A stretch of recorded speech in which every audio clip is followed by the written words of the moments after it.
Good afternoon guys. Welcome back to my vlog guys. Ngayon ay araw ng linggo. Hapon. Papalitan natin si Dong sa Ortigas duty. Dahil siya ay nag 36 na.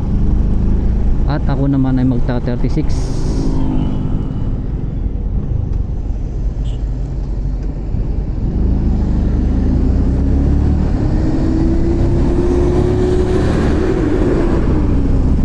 Nakita kung magkano yung doon sa refill magkano yung gasolina natin.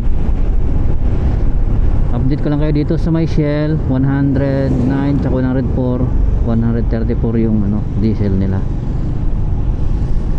Dito yan sa Buho Shell. Dito naman update ko kayo dito sa gasoline station ng Tikno 134 diesel Super 85 premium 85. Okay, bumaba na guys. Hindi katulad noon talaga na hundreds. Okay, so yung refill natin doon mga 85 na rin siguro. So salamat at bumaba dahil nga lagi tayong umuwi dito sa malayo, Tagaytay. Kasi ang biyahe natin Tagaytay to Ortigas every 36 hours guys. 36 hours duty tayo, tapos 36 uwi.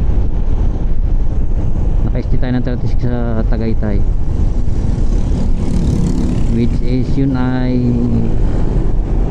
uwi tayo para magpintura naman ng ating tinitirhang bahay, dahil sasamantalahin natin yung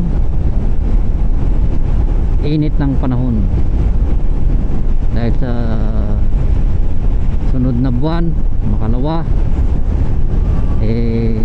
tag-ulan na naman guys. So prepare na natin yung bahay para kung may mag-guest maganda tingnan. Shoutout nga pala guys sa Casa de Manansala. If you want to staycation in Tagaytay,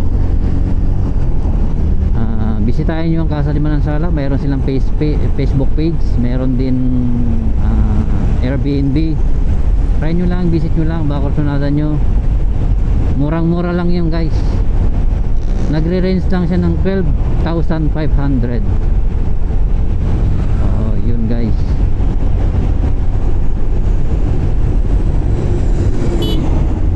Merong libreng dalawang tubig. May utensils, kutsara, tinidor, plato, mangkok, ganyan, kaldero. Tapos may water dispenser, mayroong ref, kalan. Pwede kayo magluto doon guys. Wala kang dadalhin ang dadalhin nyo na lang is yung bisan nyo at pagkain. So yun guys, in-update lang ko lang guys sa aming staycation Tagaytay, Casa de Manansala.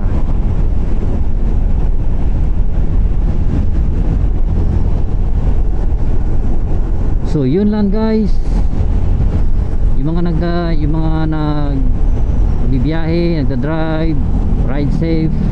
Sa mga four wheels, drive safe.